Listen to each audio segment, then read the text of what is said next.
Welcome back to our series on cruising. We are taking a 26-day cruise from Doha, Qatar to Cape Town, South Africa. And today we are going to tell you about our port in Antsiranana, Madagascar. This is absolutely one of the most unusual ports or rarely visited ports I would say we've probably ever been to. And we were very excited to get here, and we are going to tell you all about it. Now, the first thing probably to know is that this is a tender port. That means there is not a big dock. This isn't a huge city. And so the cruise ship has to port out in the bay, and they use little tender boats to take us across. But that's what we did here, and it was pretty straightforward the day that we went, so that was very easy. Yeah. Now, I will say the cruise before us, or maybe two before us, there was some issue with the dock. Maybe there was some damage or something. We've gotten kind of mixed reports about it, but they did have to cancel the entire port for that cruise for that reason. Fortunately, that did not happen to us. We didn't really see any issues at all. It was very easy, so we were able to make it into port and have a great day. We chose to take a tour, and it's a tour that we booked ourselves through a private company. We did not take the ship tour. The tours that were offered on shore were pretty much the same ones that the ship was offering. There seemed to be a 3 bays tour, one to a natural rock formation, and then the one we took. And it seemed like most people took the one we took to Amber Mountain. At least it was very crowded as the day went on and we got there. Now, as far as choosing between taking a ship tour or a private tour, we're going to do another video specifically on that, so keep your eye out for that. But in this case, it turned out to be a very good deal for us. I will say that finding private tours sometimes is easier than others. In this case, we found our tour through a Facebook group. There was a Norwegian Dawn cruise Facebook group, and several different tour operators were posting there. We just picked one of those. It was called Endless Tour, and we had a really great experience with them. Finding tour guides that speak English in Madagascar is apparently not very simple. Most people speak French as a second language, not English. However, we were given an English-speaking guide. He was terrific, and we had a very good time with him. Our tour cost 80 euros per person.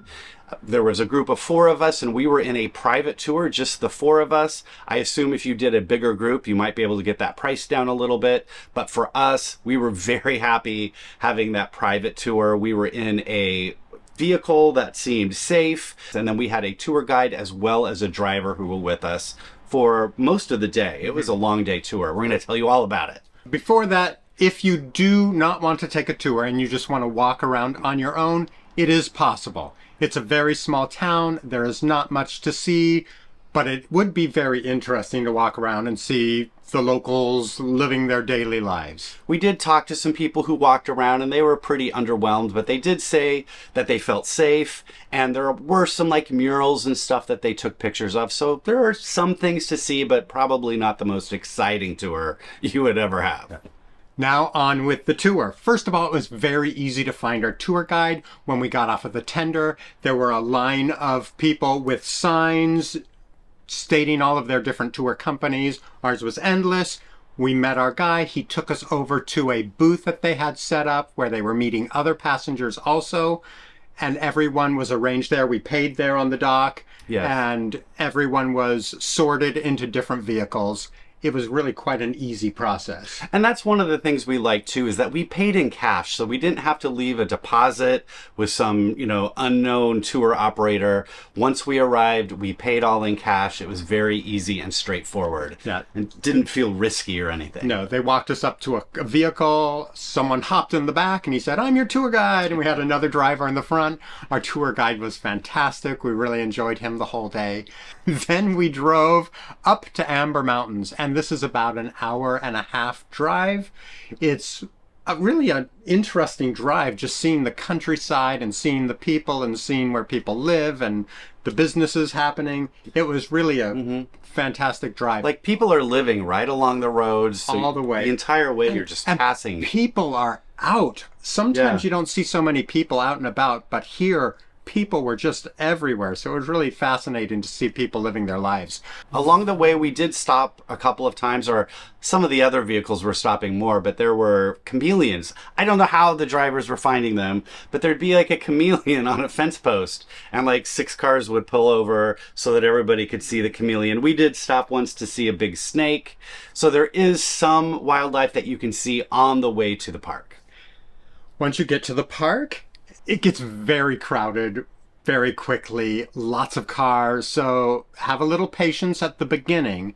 But once you get past the part where your guide pays to get into the park and all of that, then the groups go separately off on different trails. And at this point, things seem pretty secluded for us most of the way. Yeah, it didn't we would seem crowded once we actually got out on the trail. We would come across the bigger groups, and because we were a small group and very nimble, we were able to kind of get around them. And sometimes they'd pass the opposite direction, Yeah. so people were doing different things there. I think we appreciated that we got there early.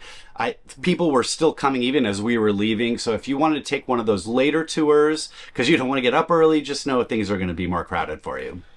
Now, the things we saw there. I was keeping my expectations low, and I had read before that it's very difficult to actually see the lemurs in the middle of the day. They're hiding, or they're way up in the trees and you can't see them. And I turned to Rob and I said, Rob, I don't think we're going to see any lemurs today. And as soon as I said that, our guide said, lemurs!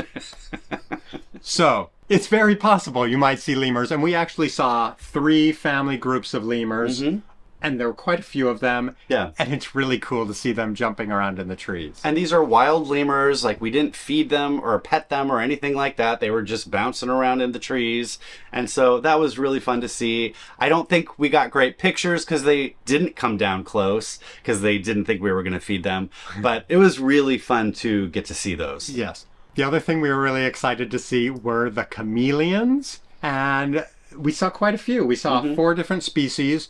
One was the tiniest species of chameleon, at least that's what our guide said, and it was truly tiny. It was smaller than I thought they could be. Just adorable. Then there were 2 medium-sized ones that we saw in the park. One was a beautiful brown color. Of course, chameleons change colors, so who knows what color they are the rest of the day. And then there are the larger green ones that we didn't actually see inside the park. We saw those ones as we were driving to the park. When we were driving in, we didn't want to stop to see those chameleons because we wanted to pass all those other people who were stopped. So we kept encouraging, we asked our driver, are we going to see more chameleons? And he said, yes. So we were like, pass all these people, pass all these people.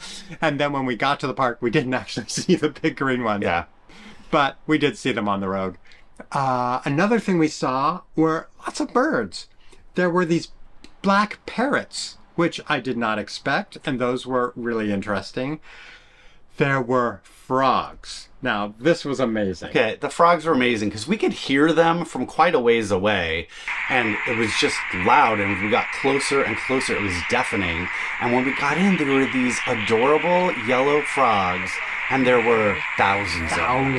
There's this little marshy area, and they were just everywhere, chirping away. Hopping around, swimming in the puddles. It was just spectacular and so loud. There was so much sensory input happening. It was a little scary because, you always hear that the colorful frogs are the poisonous ones. So they were all over around us. And so we were like trying not to accidentally touch one or anything. But it was just really cool to see, one of those really fun experiences to have in a place like Madagascar. The jungle itself was really beautiful, so lush, so dense. You could really imagine why lemurs and chameleons would live there. But then we saw one last thing on our way out. And this was a surprise to us. We actually don't know what it was. Yeah. Our guide called it a fossa, which we think is incorrect. Which is a different animal. Yes, but it was really cool. I'm going to look it up once I get good internet and find out exactly what animal it was. But it looked like a little ferret crossed with a fox with kind of a raccoon tail. I don't know what it was, but it was really fun. And adorable. Yeah. It was really a cute little animal. And then we saw some waterfalls. We were taken to 2 different waterfalls, and just a lovely day there. Yeah. And I was so happy with that experience. It was everything I wanted it. The only other thing I would say is there are bathrooms there, but they are very, very basic. Rustic. They are not clean.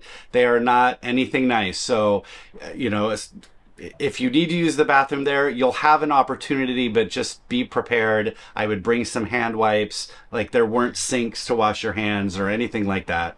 But there are facilities for, an emergency. After that, we went back down the mountain. You pass back through the countryside where all the people are. We took the tour around the bay to the far side to a place called Ramina Beach. Our guide told us that we were there at high tide, so the beach actually was pretty small, but we did see all of the singers and dancers from the ship were there having their own day off, so I assume that is a very good beach to go to. We were very hot and so didn't want to go lounging in the sun, but our tour did provide lunch for us. So we stopped into one of these, there's a whole bunch of restaurants along there, and we stopped inside one and got served a feast. We were so unprepared for how much food they were going to give us. They came over and put down like a plate of French fries and a big fish. And a fish. And we're like, oh, that's great. Well, this will be fun to try. And then they put down a plate of langoustines. And then they put down a plate of octopus and a plate of crab. There was a big crab. Like, it was so much food, far more than the four of us could possibly eat. Yeah, there was rice and oh my gosh.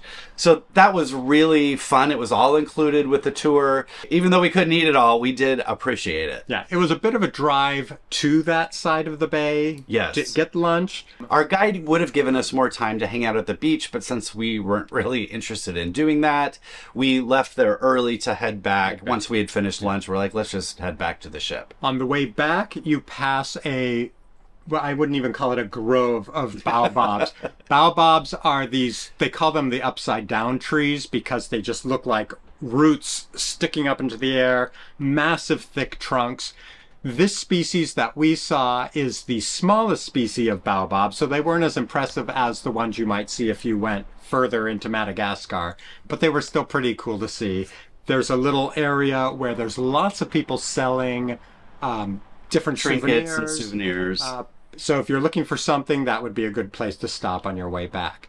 Finally, there's one last stop. It is at a lookout point. It overlooks a conical shaped island in the middle of the bay. It is kind of impressive to look at. They say it's a sacred site, but it is a beautiful place to stop, and there are more people selling souvenirs there.